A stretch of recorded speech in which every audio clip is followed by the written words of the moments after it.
भगवान भोलेनाथ की अनोखी बारात जा रही है। आज तक आप लोग यहाँ मृतलोक में बहुत सारी बारात विवाह शादी देखे होंगे, लेकिन भगवान भोलेनाथ जो तीनों लोकों के स्वामी हैं, उनकी अनोखी बारात जा रही है। किस भाव में जा रही है? तर्ज वही मास्टर।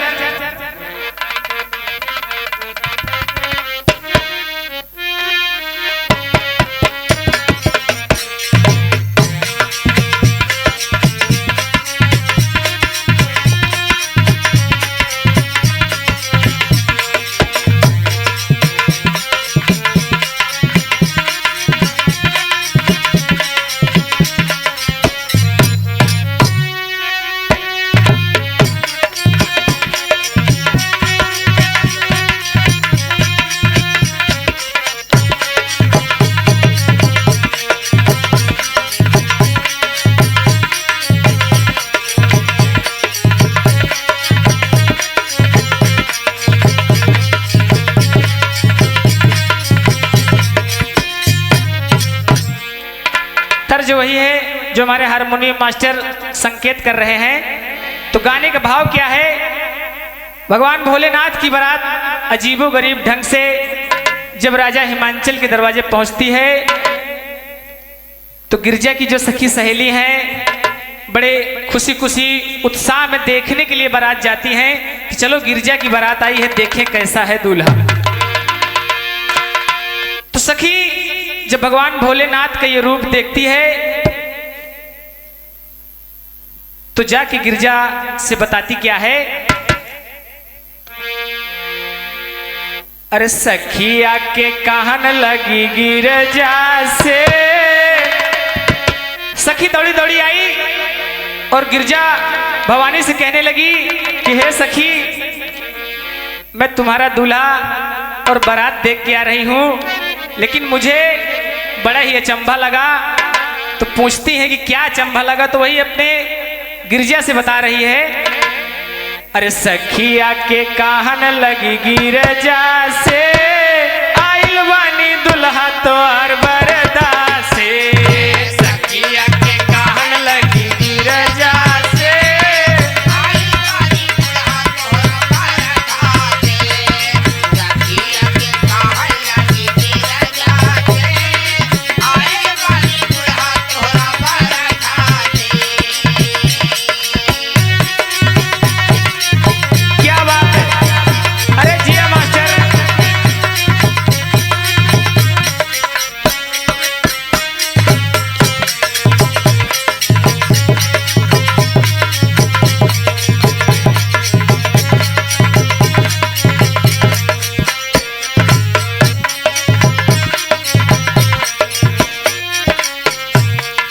सखी गिरजा से बता रही है कि हे सखी, तुम्हारा दुल्हा तो आया है, लेकिन बरदा पे बैठ के आया है। आजकल के दूल्हा बिटारा ब्रेजा और स्विफ्ट डिजायर पे जाते हैं, लेकिन ये दूल्हा अजीब है कि बैल की सवारी करके बारात लेके आया है। कहने लगी और सुनो, बारात में और कौन कौन से लोग कैसे कैसे आए हुए हैं? बूढ़ा बैल पे बैठे झोली लटकाए, छात दतैया कमौर लगाए।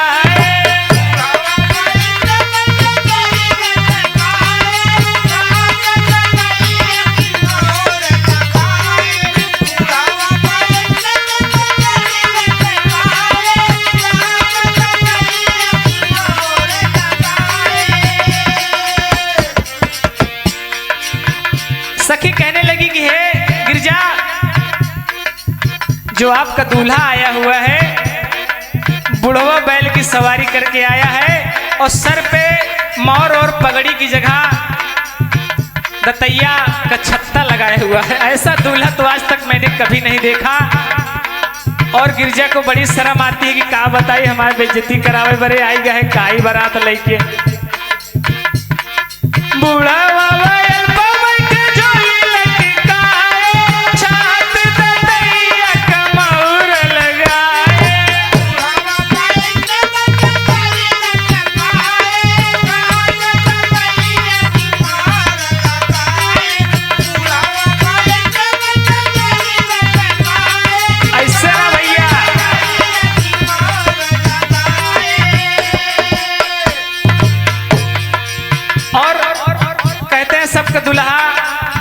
की माला पहनते हैं, फूलों की माला पहनते हैं, लेकिन जो तोहार दुल्हा आया है ना, माला कितना के पहने है? नगवा का हार गले लटका के, ओ नगवा का हार गले लटका के, आइल वाली दुल्हा तोर बरदा से। नगवा का हार गले लटका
और देखिए क्या बता रही है गीत के माध्यम से। पहली बार देखली हम सिंवरतिया, पहिने लंगोटी दुल्हा लाए अंगबबूतिया।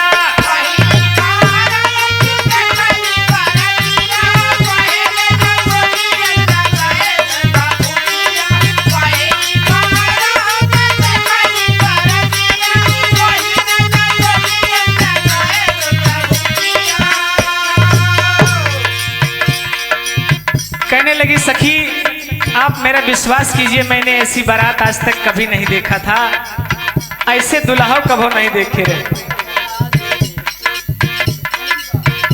जोड़ा जामा, कोट पैंट और कुर्ता पजामा की जगह लंगोटी पहन के आया है, बाघंबर लपेटे हुए, और रंग पे सेंट, तेल और पाउडर नहीं है बल्कि भभूति लगाए हुए है। ऐसा दुल्हा मैंने कभी नहीं देखा। पहली बार देखली हम सिंवरतिया, पहिने लंगोटी दुल्हा लाए अंगबबूतिया।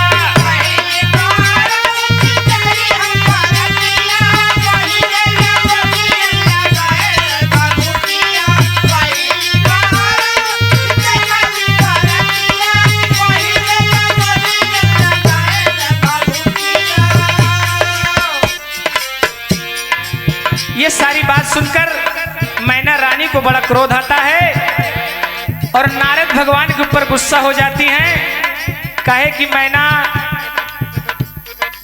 की पुत्री गिरिजा का विवाह और भगवान भोलेनाथ का विवाह नारद भगवान की अगुवाई में हो रहा था, तो मैना रानी नारद के ऊपर गुस्सा हो जाती है कि नारद भगवान हमका फंसाए दहन ले जाए, हमारे फूल जैसी बिटिया जंगली सन्यासी के हाथे पिया दहन। बतावा मैना का है सब खेल नारदा के।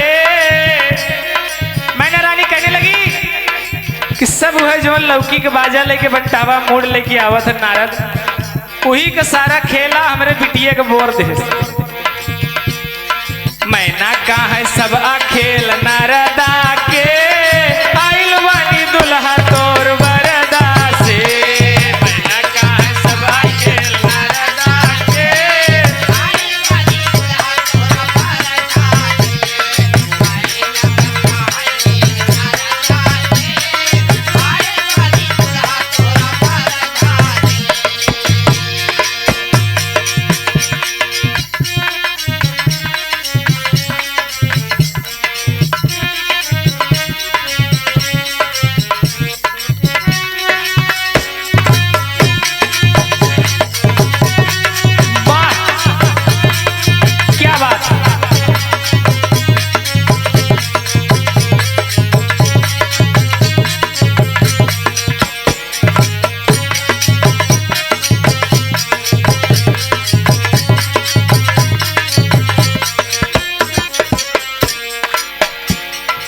सखी क्या बता रही है कि हे गिरजा, तोरे बारात में जो बजनिया आया है ना, कि कोनो डीजे और बैंड पार्टी वाले नहीं है।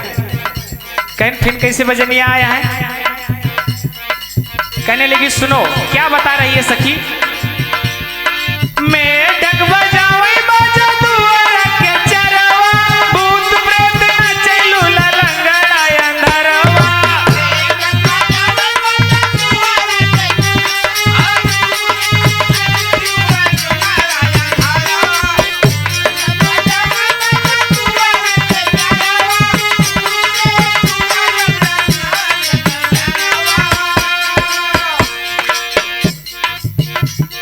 जो बारात में बजनिया आए हुए हैं, बाजा बजाने वाले, वो मनुष्य नहीं है बल्कि मेढक बाजा बजा रहा है।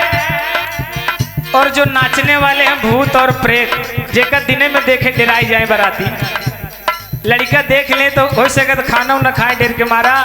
ऐसी ऐसी बारात तुम्हारे यहाँ आई है और ऐसे ऐसे लोग बारात में हैं।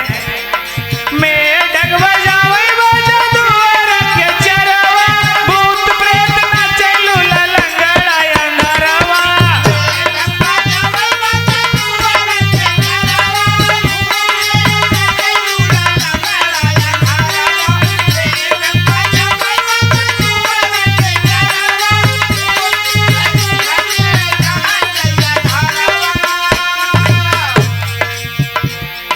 कोढ़ी ठुमका लावे देखली परदा से, जोन कोढ़ी कलंदर है लूला लंगड़ा है उन्हों ठुमका लगावता। हाँ कोढ़ी ठुमका लावे देखली परदा से, आइल बानी दुल्हा तोर बरदा से। कोढ़ी ठुमका लावे देखली परदा,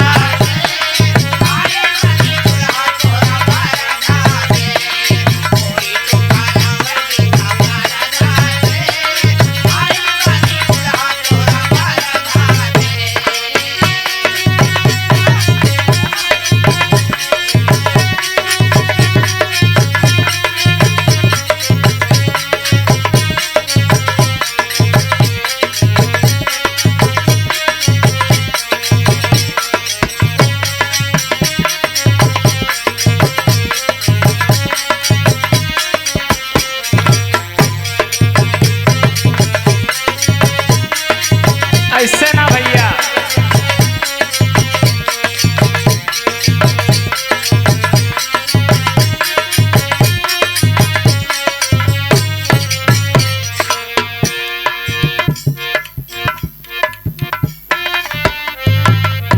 बोलिए शंकर भगवान की।